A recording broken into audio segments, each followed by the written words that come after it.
नमस्कार, नवरात्रोत्सवच्या हार्दिक शुभेच्छा। आज आमच्या घरी घटस्थापना झाली।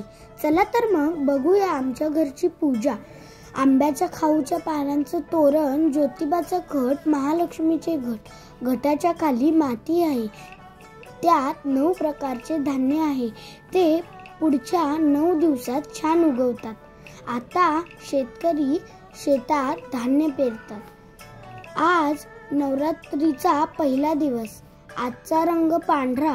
पांढरा रंग हा शांततेचा प्रतीक असून स्वच्छता, निसर्गासनता व्यक्त करतो। पुढच्या व्हिडिओमध्ये बघूया पुढच्या रंगाचे महत्त्व। तोपर्यंत happy Navratri. Bye, take care.